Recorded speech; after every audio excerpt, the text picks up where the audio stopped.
Hey, what up, guys? Coming to you this morning with another What's Next. This is on former two-time world title challenger Luis Ortiz. He's currently my heavyweight number 5. 1 second, excuse me. And it's still the boogeyman of the heavyweight division, sadly. He hasn't fought since the rematch with Deontay Wilder last November when he got laid out in the 7th round of that fight. Picture-perfect right hand by Wilder again. Laid him out.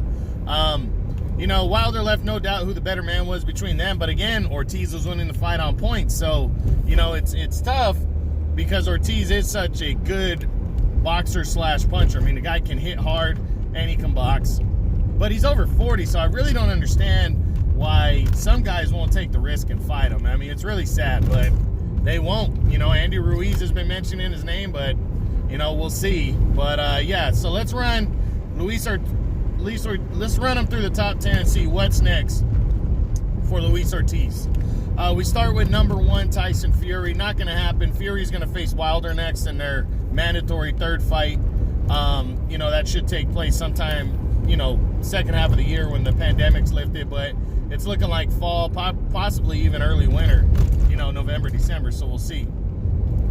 Excuse me. Number 2 is Anthony Joshua, the undefeated unified champ. Not going to happen next.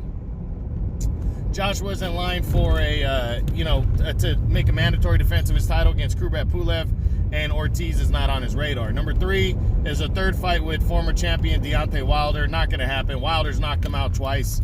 Even if he was champion, it wouldn't be going down. But Wilder has his 3rd fight with Tyson Fury coming up for the WBC title. So, no, Ortiz wouldn't be on his radar either way, but he's definitely not on his radar next. Number 4 is Andy Ruiz Jr. Now, this fight's interesting. I don't think this fight's possible next, but it could happen later on in the year, possibly early next year, because Andy Ruiz is definitely flirting with the idea of facing Luis Ortiz. But I think Andy Ruiz wants to come back and get kind of a tune-up bout in first and then face Ortiz after that. That looks like that could be the plan, so he might not get it next, but maybe after that he'll get that fight, and that would be big. Now, Ortiz is number 5. Number 6 is undefeated and former undisputed cruiserweight champion Alexander Usyk. Not seeing this one. Usyk is in line for the WBO title after his next fight. He's actually facing Derek Chisora next. And then he's going to go after the WBO title against whoever the champion is, either Anthony Joshua or Kubrat Pulev. So, yeah, Luis Ortiz not on his radar. Number 7 is WBC interim champion Dillian Whyte. Dillian Whyte has Alexander Povetkin next, and then after that he's going after the heavyweight title, so Ortiz not on his radar. Number 8, Joseph Parker. If Parker wanted to take the risk, I could see him facing Luis Ortiz, but I don't think I don't think the PBC or Matchroom want to risk their guys in this one to come together for the fight. PBC has some heavyweights, but do they want to risk Ortiz, who's an entertaining fighter? Do they want to risk him against a guy who's not, who's a difficult style with Joseph Parker, and somebody who can really box and is with a rival, and he's not a big name as Parker. So I'm not seeing this one. I guess it could happen, but I'm not seeing it.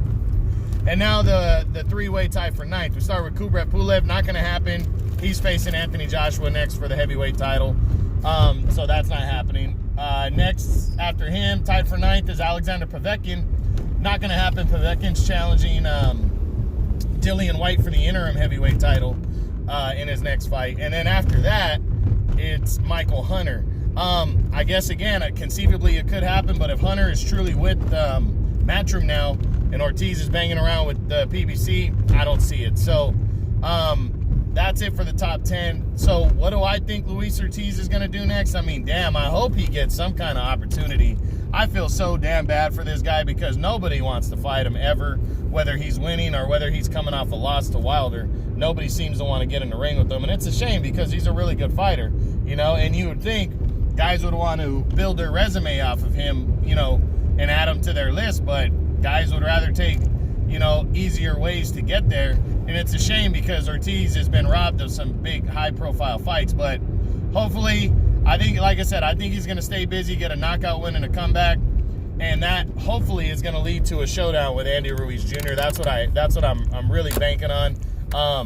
You know, I think possibly even go after the guy that just upset what's his name, Adam Konaki. I think Robert Helenius wouldn't be a bad choice if he wanted to do that next. He just upset Konaki, so maybe that one if Konaki doesn't get the rematch. So, you know, a lot of things, a lot of moving pieces in the heavyweight division. We'll see what happens, but that's the what's next. My number 5 heavyweight in the world right now, Luis Ortiz. I hope you enjoyed it. True Boxing, you've been hit with the truth.